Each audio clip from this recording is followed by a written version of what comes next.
नमस्कार, तुम्ही पाहतात न्यूज 18 चे विशेष समाचार पत्र। मी श्वेता बेरड। ट्रॅक्टर विहिरीत पडून 8 महिला कामगारांचा मृत्यू तर 2 महिला 1 पुरुष वाचले।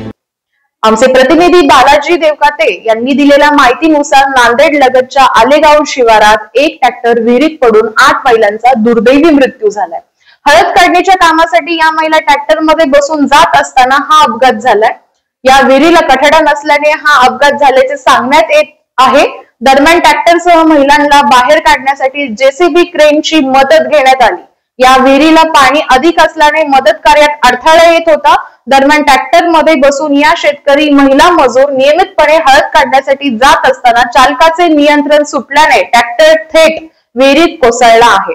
या घटनेची माहिती मिळताच ग्रामस्थांनी घटनास्थळी मदत कार्य सुरू करत 2 महिलांसह 1 पुरुषाला वाचवले आहे।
ट्रॅक्टर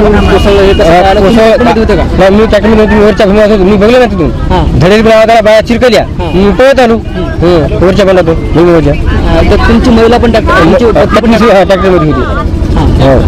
त्यांना तुम्ही बघितलं की झालं नाही ना बघितलं दिसलं ते ट्रॅक्टर मधातच गेलं डायरेक्ट। बरी घटना कशामुळे झाली सर, काय वाटतं कशामुळे काय मी वरच्या मनात सुद्धा तिकडे। वळूया पुढील बातमीकडे। नागरिकांनो सावधान, कोल्ड्रिंक घेता तर ही बातमी अवश्य पहा। पेप्सी मध्ये घाण पाणी आणि धोकादायक केमिकलचा वापर, प्रशासनाची बघ्याची भूमिका। सध्या उन्हाळ्याच्या तीव्रतेमुळे कोल्ड्रिंकची मागणी मोठ्या प्रमाणात वाढली आहे। मात्र नागरिकांच्या आरोग्याशी खेळ करत काही उत्पादक पेप्सी तयार करण्यासाठी घाण पाणी आणि घातक रसायनांचा वापर करत असल्याची धक्कादायक बाब समोर आली आहे। यामुळे नागरिकांच्या आरोग्यास गंभीर धोका निर्माण होत असून प्रशासन मात्र बघ्याची भूमिका घेत आहे। संबंधित विभागाची तातडीने या प्रकाराची दखल घेऊन कठोर कारवाई करावी अशी मागणी होत आहे।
जाणून घेण्यासाठी व्हिडिओला लाईक करा, सबस्क्राईब करा. धन्यवाद.